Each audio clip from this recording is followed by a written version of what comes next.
Bom, falar aqui para combinar, ok. Então, bom dia de novo para quem chegou agora, para quem está aí. Nós vamos falar das partes interessadas, né, que o software vai sempre estar atendendo. Obviamente, ela aparece no SEMAT e, de certa forma, ela sempre apareceu no meu curso como usuário. Né? E depois que eu li sobre o SEMAT foi lançado, separou essa caixinha, né? E veio a palavra partes interessadas, que eu já estudava dentro dos usuários, né? E eu resolvi mudar a configuração para a gente entender quem são essas partes interessadas. E esse termo também aparece em outros padrões de gestão, né? Que falam, inclusive, da gestão das partes interessadas em um projeto. A gente vai caminhar um pouco já aqui dentro do quadro do SEMAT, né? A gente vai fazer esse caminho de partes interessadas. Vai sair daqui. A gente vai falar rapidamente sobre oportunidades em algum momento, sobre requisitos em outro momento, dentro da construção. E, na verdade, o tempo todo a gente está falando, né, da engenharia de software, os modos de trabalho. Também vamos falar de partes interessadas logo em frente no curso, quando a gente for falar de gestão de projeto, e esse é o nosso quadro que a gente vai discutir o início da gestão de projeto. Então, olhando aqui um projeto rapidamente, né? A gente olha aqui um projeto, tem um porquê, tem o que ele faz, olha os requisitos aqui de novo, né?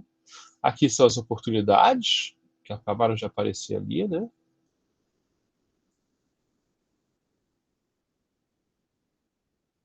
Olha só, as oportunidades vão permitir que a gente defina os requisitos. Para quem? Para as partes interessadas. Então, as partes interessadas no 5W2H são o nosso quem. Né? E a gente vai ver que a equipe também é a parte interessada.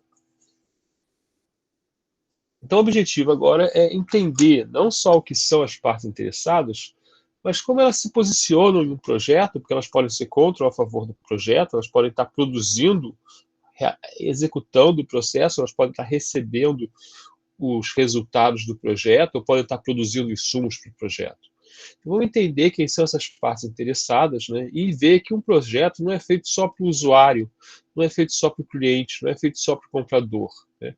Ele tem um impacto em um número muito maior de pessoas. E a nossa agenda é falar da introdução, a gestão das partes interessadas, como o SEMAT registra essa gestão e uma revisão rápida no final. Então, a nossa introdução é para definir o que é uma parte interessada, né? E a definição é importante para a gente. Vem do PMBOK, quinta edição.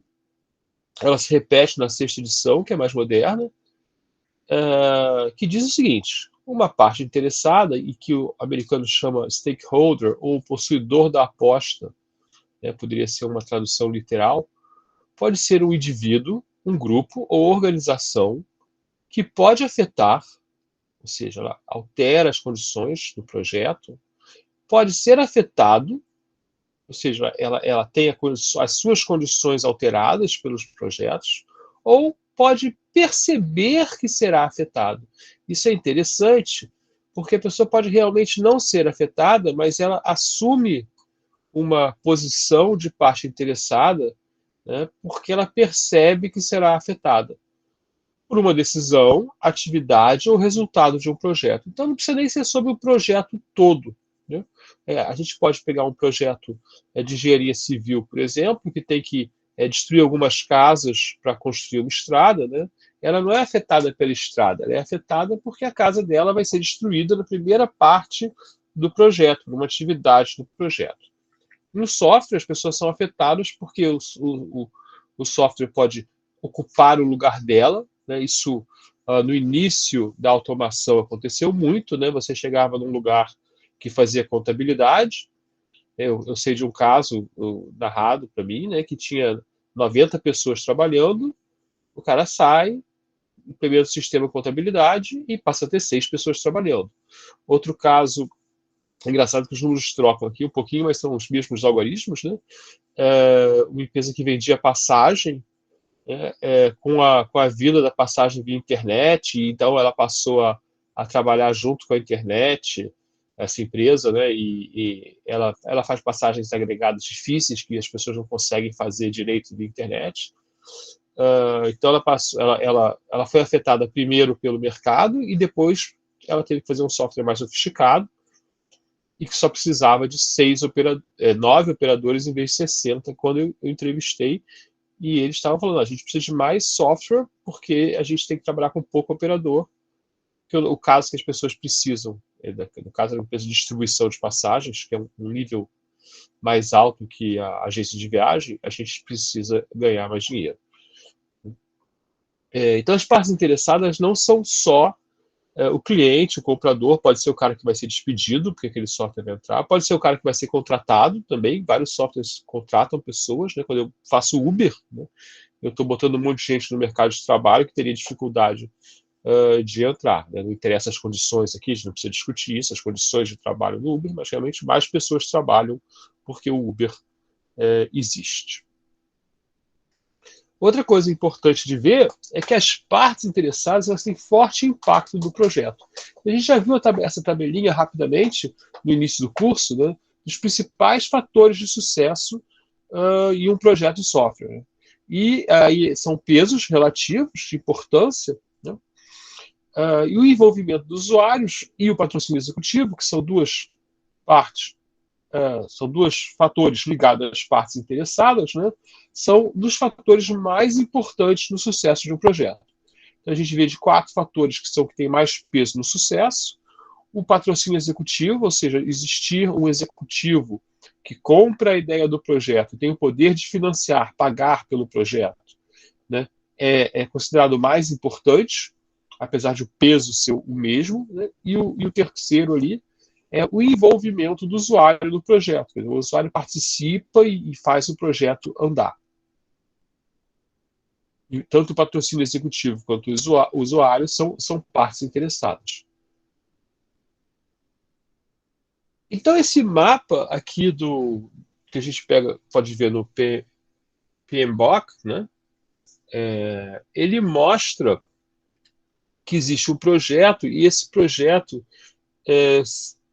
interfere, né, em 2 grandes tipos de partes interessadas. Né? Na verdade, seriam até 3. Né? São a equipe do projeto, okay? Então tem os gestores, o gerente geral, né, o chefão, outros membros, os desenvolvedores, os construtores, todas as pessoas que participam. Né? Elas influenciam diretamente o projeto sob não o comando, né, mas sobre o direcionamento do patrocinador. Okay? O patrocínio executivo que tem que existir. Né? Do outro lado, nós temos várias pessoas que estão do lado de fora do projeto, mas eles participam, vamos dizer assim, tecnicamente, né, ou participam num modo mais geral do projeto, porque o seu projeto geralmente está num contexto maior de projetos da organização, da empresa, né, do governo.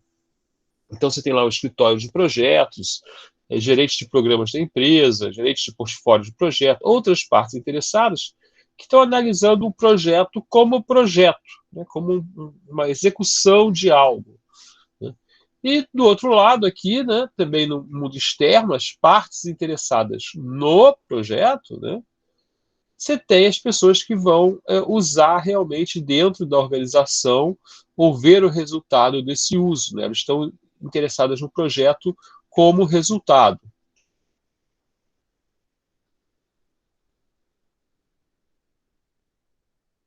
Então, aqui.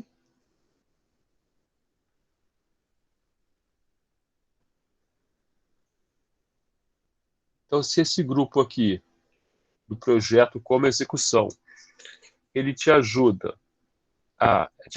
e exige de você certos comportamentos, né, de maneira que o projeto se encaixe dentro das regras da empresa, né, ou dentro da regra da organização, você tem do outro lado, né, pessoas que não estão interessadas em como você faz o projeto, né? Essas pessoas estão olhando para cá, essas aqui olham para cá, olham para dentro.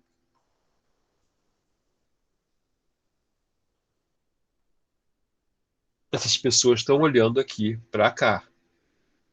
Elas olham para fora, elas olham para o resultado, para as entregas, né? Que é um termo muito importante para a gente, né? Apesar de ser um termo bem genérico, né? Parecer um termo bem genérico.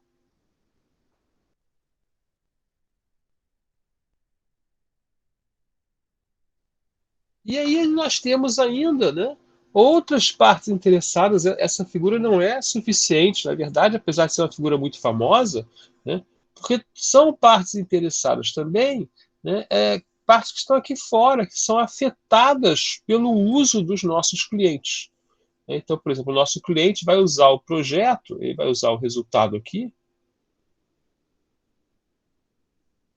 para interagir com o cliente dele, né? Cliente do cliente. E quando ele faz isso, né, esse cara aqui, o cliente do cliente, se torna uma parte interessada. Então, o que a gente está propondo aqui, e o que o PMBOK propõe, e que vários outros organismos propõem, né, é que, apesar de o cliente, o usuário imediato do nosso projeto ser um foco importante, nós temos que olhar para todas as partes interessadas, né? E aí eu dou o meu exemplo, né, que até podia ter uma figurinha com uma metralha aí, né, que é o seguinte, né, se você vai fazer um software para delegacia, para fazer a gestão, né, da delegacia ou a gestão de um hospital, existem umas partes interessadas ali. Quem são? É o cidadão, é o paciente.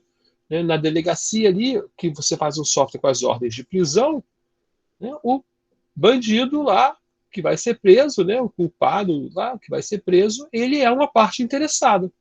Né? E o sinônimo, né?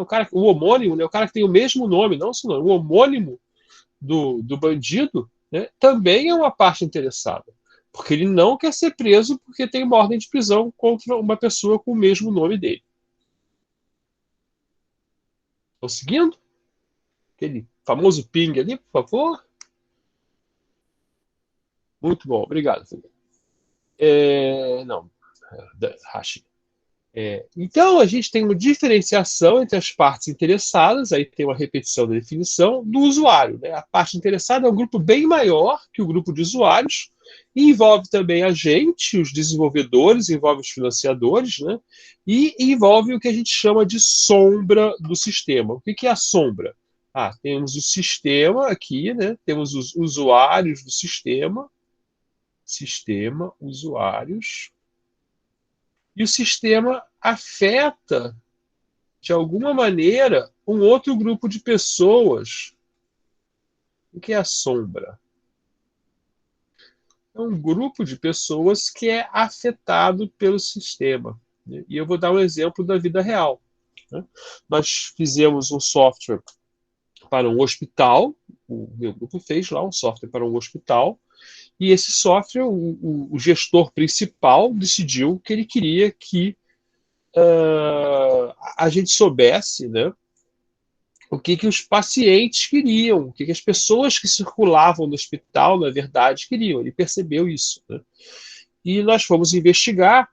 Né? Então, a gente tinha antes identificado como partes interessadas a gestão do hospital, os médicos que atendiam, né? Os atendentes que faziam o dia a dia, as enfermeiras, auxiliar de enfermagem, todos com suas funções, e cada um usava de certo jeito. Né? Então, por exemplo, a enfermeira separava os remédios, vamos dizer assim, não me lembro muito bem aí, mas a enfermeira separava os remédios e dava o remédio e as auxiliares de enfermagem tinham que dizer que deram o remédio, né? Ou não deram, ou o paciente recusou, alguma coisa assim. Então, mas a ideia foi, não, vamos sair do hospital perguntando. E nessas entrevistas, né, foi identificado que existia um outro personagem no hospital que era o acompanhante, certo? E como era um hospital com características de pessoas muito idosas, aposentadas, que era um hospital só para o coração, as pessoas do hospital, que era o hospital público, né, as pessoas que estavam sendo atendidas, elas tinham uma relação de gratidão, né, com os médicos, que atendiam elas bem, né, e elas também não tinham nada que fazer, né, porque eram aposentadas, estavam doentes, então elas, no hospital era um ambiente que acolhia elas, então poucas falavam do atraso do atendimento médico, né, porque elas chegavam ali para consulta e esperavam bastante tempo, porque o médico fazia outras coisas, né, sei lá, cirurgias, atendimento de emergência, não atendia a pessoa no horário combinado. E com isso, a gente descobriu que o que mais incomodava os acompanhantes era o atraso no atendimento das consultas. Então, nessa pesquisa, isso foi relatado, né? E foi relatado que, olha só, a gente não tinha pensado nos acompanhantes, né, como um fator relevante para o sistema, e esses acompanhantes trouxeram uma nova medida de desempenho da qualidade do hospital, né, que a gente também não tinha pensado, porque se pensou em cura, né, em pacientes bem tratados, em atendimento, qualidade do atendimento, carinho, coisas assim, né, que é a pontualidade do médico. E aí no sistema se incluiu, né, para desespero dos médicos, essa é a verdade, mas sobre instrução do patrocinador executivo, que era o diretor do hospital, né, uma medida de atraso no atendimento das consultas. Né? Quanto tempo o paciente demorava para ser atendido a partir do horário que ele devia ser atendido. Então, isso é a sombra do sistema. Ninguém percebeu essa parte interessada das pessoas que eram afetadas pelo controle dos atendimentos clínicos, né? do ambulatório. Ok? Então, esse é um exemplo de identificação a posteriori, né? Onde a sombra não é vista e a gente tem que lembrar dela. Então, a gente vai ter um grupo dentro das partes interessadas, que a gente mostrou lá, né? Que são os usuários. Os usuários são todos aqueles que usam o sistema ou recebem outputs do sistema, né, de alguma maneira. Né? E aí a gente tem duas formas que isso pode ser entendido. Né? Uma forma é a forma que a gente pode chamar de restrita. Tá? Então, a forma restrita é quem usa o produto do sistema.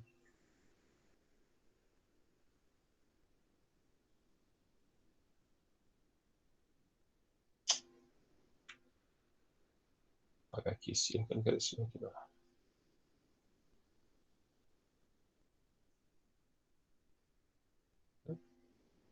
Aqui eles usam o software para a sua finalidade. Então é aquele usuário lá que vai fazer o cadastro, que vai passar o cartão. Né? Mas existem outros usuários que usam o projeto, usam o produto, né? Que inclui o desenvolvedor. Por quê? Porque o desenvolvedor ele usa. O que ele usa? Ele usa o código. Tem o cara lá da operação. Tem o pessoal da manutenção, depois que o software ficar pronto, né? Que é parecido com desenvolvedores, mas não precisa ser. Tem o pessoal do banco de dados, que vai ter que dar permissões. Então, um sistema tem, em geral, né, mas tem o pessoal do treinamento, né, que vai ensinar a usar o sistema, e precisa saber usar também de alguma maneira. Né? Então, esse sistema ele tem mais usuários, né, do que a gente vê. Né? Então, a gente tem aqui os usuários restritos, os usuários amplos e as partes interessadas, né, em volta. Então, a gente tem usuário restrito, usuário amplos e partes interessadas.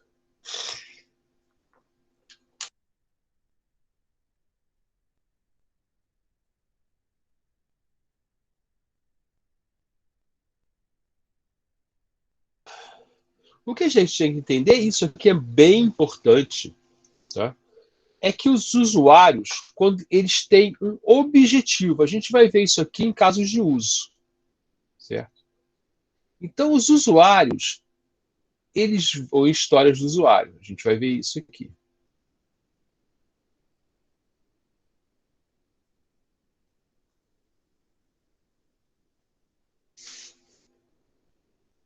Os usuários, eles têm um ou mais objetivos ao usar o sistema, né?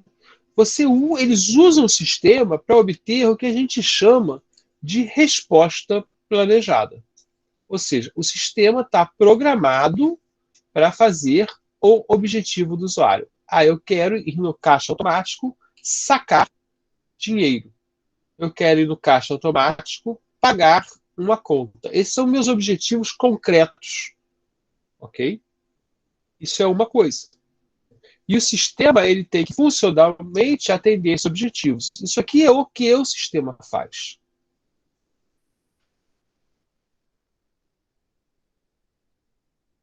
Estamos voltando aqui ao 5W2H.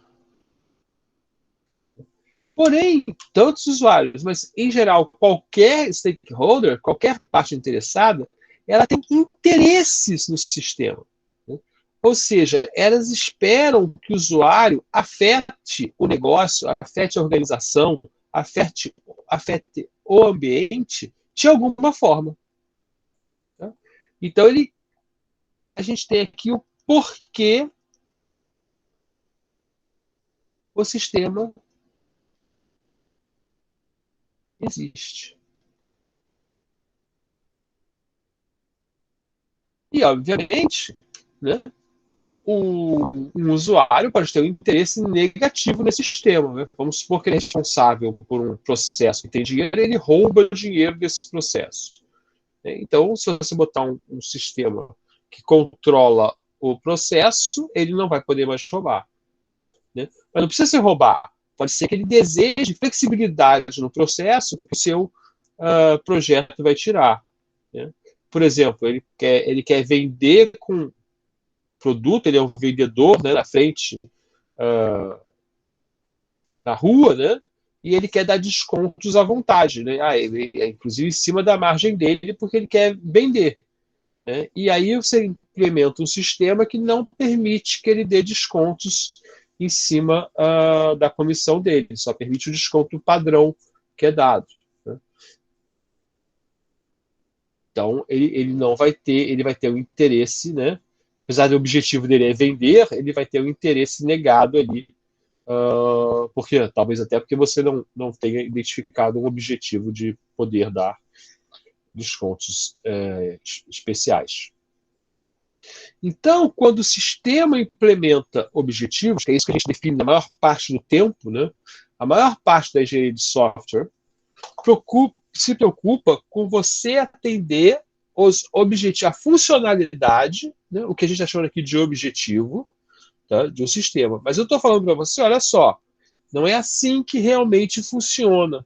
Né? Só atender o objetivo, né, não funciona. Por quê? Né? Porque existem interesses que se aplicam ao conceito de valor. Então, os interesses medem, né, o que o usuário pode atingir. Existe um livro que eu até cito em várias partes do curso, né, que fala para vocês terem uma ideia, que fala em. Deixa eu criar uma página aqui para fazer esse comentário.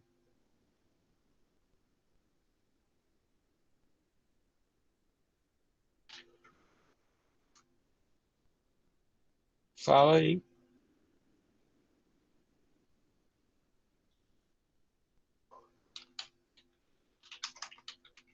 objetivos e metas. Então, objetivo, o que o sistema faz, pode ser identificado no sistema, né? São funcionalidades. Tá? E meta são resultados da aplicação do sistema no mundo real. São identificados e medidos, né, no ambiente onde o sistema atua. Exemplo, aqui. Né? Eu tenho um exemplo fácil aqui. Né? Eu tenho aqui, ó, realizar uma venda pela internet. E aqui eu posso falar, né? Então aqui é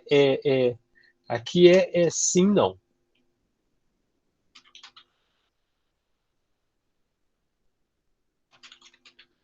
Ele é avaliado como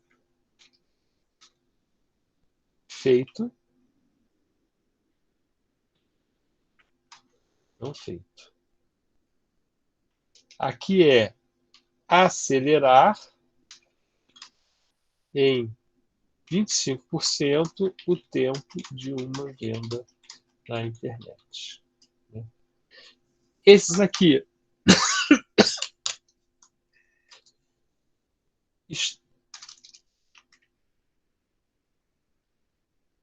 estão ligados ao que chamamos de requisitos funcionais.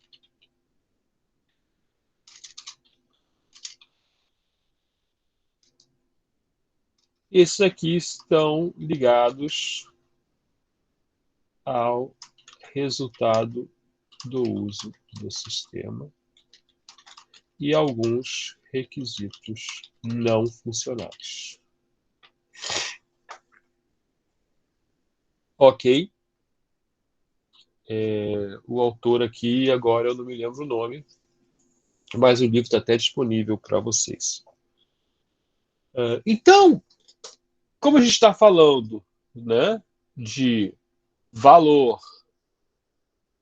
partes interessadas,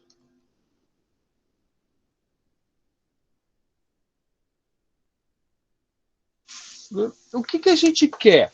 A gente quer satisfazer o usuário. Vamos falar até, vamos ser até mais detalhista aqui. Tá? A gente quer satisfazer o cliente. Eu posso botar aqui, ó, vou botar uma estrelinha aqui. Pode ser o cliente, o patrocinador, que está pagando, o famoso não sei escrever patrocinador, mas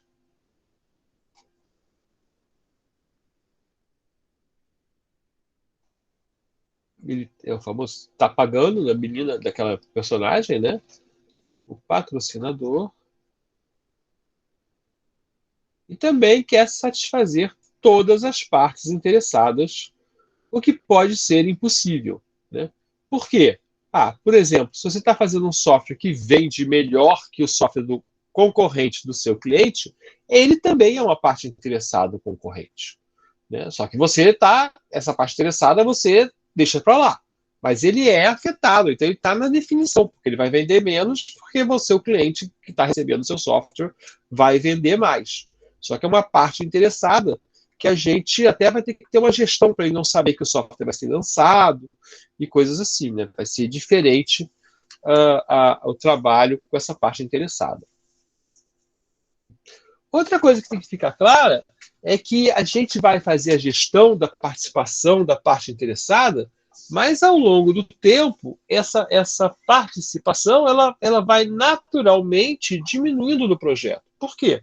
Porque a gente começa a programar. Né? Então aqui a gente está discutindo,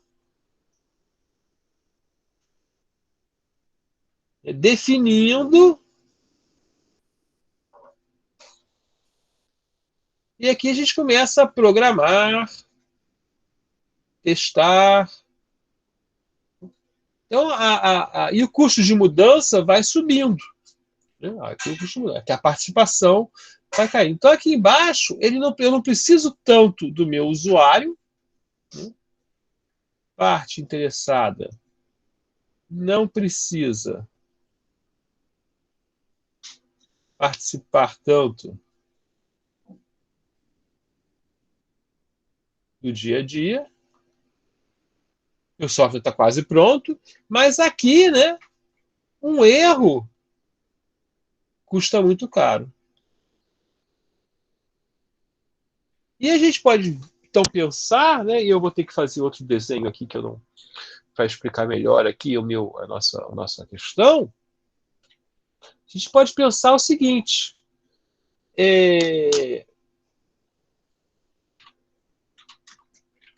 como é o envolvimento no mundo ágil? Né? Então, o envolvimento no mundo ágil, vou copiar essa figurinha para cá, pá, pá, né? O envolvimento no mundo ágil, ele é diferente. Por que ele é diferente? Vou gerar uma transparência aqui.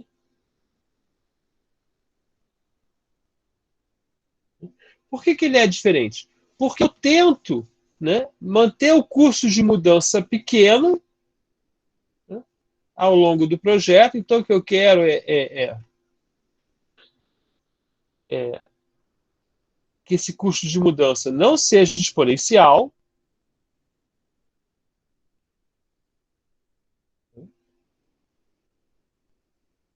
Eu vou deixar um custo de mudança assim, mais ou menos.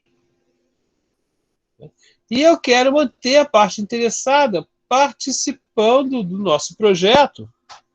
Vou tentar fazer uma curva com o mesmo estilo daquela ali, ao longo de todo o projeto, né, para evitar aquele custo alto. É a única maneira. Tá? Então, eu vou deixar isso cair. Não, não vou nem deixar isso cair. Eu vou dizer que a gente tenta manter tudo igual. A gente tenta manter tudo igual.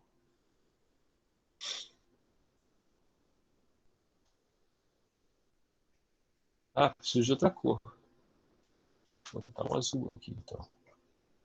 E a gente tenta manter a participação da parte interessada, né? Eu vou deixar assim. Aí você pode pensar que não chega a ser tão assim, porque no início, né, há mais necessidades. Então, provavelmente é algo assim. Tá? Então, no ágil, a gente tenta manter o participante sempre envolvido. Existem, então, vários padrões que eu fui buscar ali, e o PMBOK é um padrão aceitável. Inclusive, tem um errinho aqui. O nome do livro é PMBOK. PMI é o Instituto. Ok. Então, como é que a gente faz a gestão dessas partes interessadas? Né? Essa é uma pergunta. Né? Para isso, a gente tem que identificar essas pessoas, quem são. Né? A gente tem que analisar as expectativas delas. Então, aqui a gente tem uma questão importante. O que são essas expectativas? Né? É antes, né? É antes, né? O que são essas expectativas? Né? É algo que é antes do interesse. O interesse seria ela formalizada. Né? Interesse inicial, vamos dizer assim. Né? Que ela espera do sistema, que ela não sabe muito bem qual é. Então a gente tem que analisar essas expectativas, né? Essas percepções de impacto. Tá? Isso é importante. Tanto da parte interessada, como sobre a parte interessada. Então, a pessoa lá, quando você sabe que vai existir um projeto, né, você passa a ter percepções de como esse projeto vai te afetar. Se eu falo, olha, agora eu vou lançar uma versão nova do Siga. Você fala, poxa, que vai permitir você votar no professor da cadeira. Aí você vai ter uma expectativa de como isso vai acontecer. Né? Você fala, eu vou escolher o professor da cadeira, vai ser melhor, porque eu vou escolher o Chechel para dar análise de desempenho, né? Aí o curso vai ficar molezinha com o Chechel dando análise de desempenho. Né? Aí você chega lá, dá análise de desempenho, o que você pode escolher? Só professores difíceis de análise de desempenho. Então não adiantou nada para você, o impacto, né? Você ficou decepcionado. Então, as percepções de impacto ao longo do projeto, elas têm que ser corrigidas para a ideia do verdadeiro impacto. Então, você vai desenvolver estratégias apropriadas de gestão para engajar as partes interessadas na decisão e execução do projeto, mas também para que elas fiquem com as expectativas corretas do projeto. Isso aqui faltou aqui, isso aqui está copiado do PMBOK, mas certamente e desenvolver expectativas corretas. Existem ferramentas muito simples para fazer isso que não são utilizadas ou que você não percebe que são utilizadas ou acha até bobagem que sejam feitas, mas elas são muito importantes para essa gestão da expectativa das pessoas quanto aos produtos que vão ser lançados. Então, o foco da gestão das partes interessadas é comunicação contínua, abordar qualquer questão, qualquer questionamento sobre o processo. Aqui o mais difícil, né? A gestão dos conflitos de interesse, né? E a promoção do engajamento adequado, né? Apropriado, né? Nas decisões e atividades. Porque não adianta eu colocar lá na decisão, né, alguém que não pode, né, ou não deveria tomar essa decisão. Então a gente vai falar um pouco sobre isso e sobre descobrir quem é quem e quem é o quê. Então, uma visão geral do processo de gestão, né, das partes interessadas, né, inclui 4 passos. Tá? A identificação, o planejamento da gestão, a gestão de engajamento e o controle de engajamento. Né? Eu confesso para vocês que eu não tenho a menor ideia por que isso foi separado, a gestão e o controle. Tá? Ok, identificar, planejar, e aqueles que uma sutil diferença que eu considero totalmente dispensável, né? Mas ok, mas quando vocês virem vão achar muito parecido, mas ok, o padrão mantém isso até hoje, essa divisão em 2 partes. Eu acho bem interessante a gente falar da abordagem SEMAT para o problema, certo? Então, o que eu vou mostrar para vocês? Obviamente, nas partes interessadas, elas são um alfa, né? Sendo um alfa, o que elas têm? Elas têm estados. Né? Todo alfa tem estados que mostram a maturidade desse alfa em algum ponto do projeto. E para as partes interessadas, nós temos 4 estágios. Então nós temos aqui a definição, tá? E partes interessadas saudáveis representam um grupo ou organizações afetado pelo sistema de software. Né? Tem representações, né? Representantes que fazem o que devem fazer, né? E os representantes cooperam para chegarmos a acordos, e os representantes são satisfeitos com o que o usuário quer. Então, para alcançar isso, é feito um passo a passo de 6 estágios. 6 estados, né? Reconhecidas, representadas, envolvidas em acordos, satisfeitas para o lançamento e satisfeitas com o uso. Então a gente vai ter 6 cartinhas, uma para cada estado, né, que podem ficar num quadro, né, você vai gestando e falar, o que eu tenho que fazer agora? No começo do projeto, você tem que fazer o 1. Né, depois você tem que fazer o 2. Ah, então vamos lá. O que é o 1? A gente tem que descobrir, ou seja, identificar exatamente o passo 1 lá do, né, passo 1 do PMBOK, né, a gente tem que identificar as partes interessadas. E existir um acordo entre desenvolvedores, time, né, desenvolvedores e gente que está comprando e cliente, né, quais são essas partes interessadas. Então aqui tem que ter, no mínimo, ó, quem paga, quem usa, quem apoia e quem mantém o sistema. A gente tem que identificar esses 4 grupos. Paga, usa, apoia e mantém.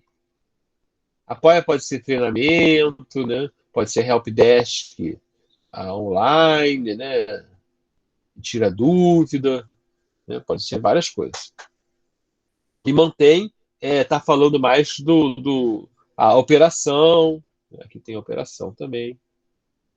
E operação aqui é tirar bugs, atualizar. Né? Então tem esses 4 grupos que tem que ser considerados, tem que ser descobertos, identificar quem são. Então você faz isso, né? E você fala, ó, esse grupo aqui é o que vai usar, e você descobre como essas partes interessadas devem ser múltiplas pessoas, né? Você não pode conversar com todas. Né? Então você vai ter que ter representantes das partes interessadas. Um representante do usuário, um representante do patrocinador. Né? Então você tem que definir as responsabilidades das partes interessadas. Por exemplo, a gente vai ver daqui a pouco com uma matriz raça.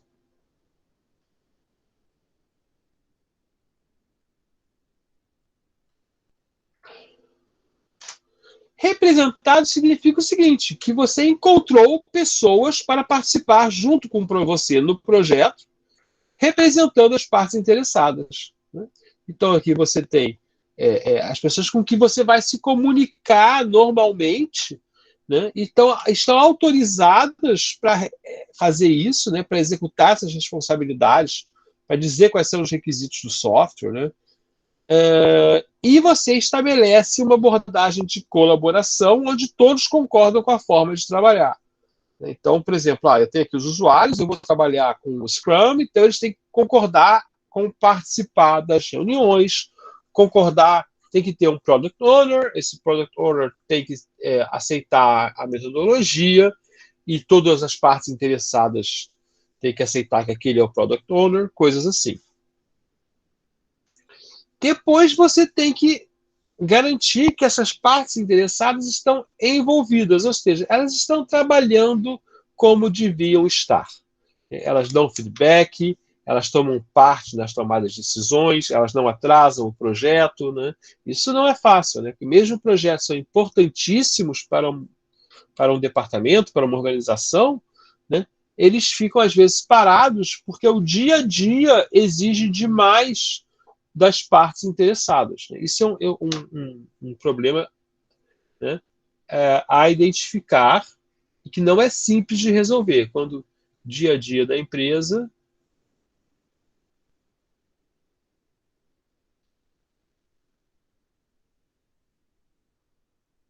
evita. Como resolve isso? Não existe uma solução que as partes interessadas atuem a tempo. Problema típico. Então, elas não vão estar envolvidas.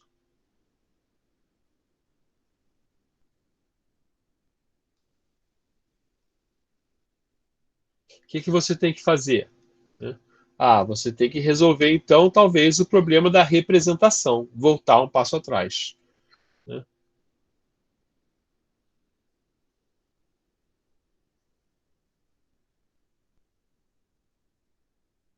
Talvez. Ok? O problema de mudar a representação é que a pessoa que tomava a decisão vai ser substituída, mas na prática ela ainda é responsável pela decisão. É o problema de quando o gerente manda uma pessoa inferior na reunião no lugar dele. Aí não interessa que essa pessoa falar, o gerente pode discordar. Né? Ah, não, eu não quero que vocês fizeram assim porque o João disse, mas eu não quero assim. Eu quero de outro jeito. Esse é o jeito do João, não é o meu. Né? Mas você vai trabalhando, ok, vamos supor que você conseguiu, muitos projetos conseguem, o problema de desenvolvimento são resolvidos, e é o segredo do sucesso do projeto. Né? Então você chega no ponto onde a parte interessada está. Não, eu estou dando para frente. Está de acordo que você atingiu um ponto que pode implantar o sistema. Tá? Então esse ponto é muito bom, você pode implantar lá o sistema, né? E todas as prioridades, eles concordam, olha, as coisas estão balanceadas de certa maneira que a gente pode começar a funcionar. Né? Então as partes interessadas estão de acordo, né, que as coisas funcionaram. Desculpa, não é o sistema, pode ser, que é tudo estão de acordo que as coisas estão funcionando. Né? E aí ele fica, agora sim, ele fica satisfeito para a implantação. Né? E aí você vai implantar o sistema e finalmente ele fica satisfeito enquanto usa. Né? Porque você implanta o sistema, ele vai ficar temporariamente provavelmente satisfeito, porque não sabe usar o sistema, porque tem bugs da fase beta, né? Então tem algumas coisas, então você tem que levar esse sistema até sem uso. Né? Voltando aqui, porque eu errei aqui quando fiz a descrição, né? Então você tem que evoluir do envolvido, né? Para o em acordo que o trabalho está andando bem. Estou participando e estou vendo que aquilo serve para alguma coisa. E finalmente, sim, aí você vai ficar satisfeito para permitir que o software comece a funcionar. E aí se espera que rapidamente você fique satisfeito com o uso. Então, o que eu quero chamar a atenção? Dessas etapas. Justamente, para mim, a revisão principal, porque representa, de certa forma, o que a gente vai fazer, os resultados que a gente vai fazer em qualquer metodologia de gestão das partes interessadas, né, é ir caminhando nessa situação. Reconhecer quais são, representar, envolver, deixar de acordo, satisfeita para a implantação e satisfeita enquanto usa. Ok, esse é o fim da nossa apresentação de agora. Parar a apresentação. Desculpe. Tinha que fazer parar a gravação.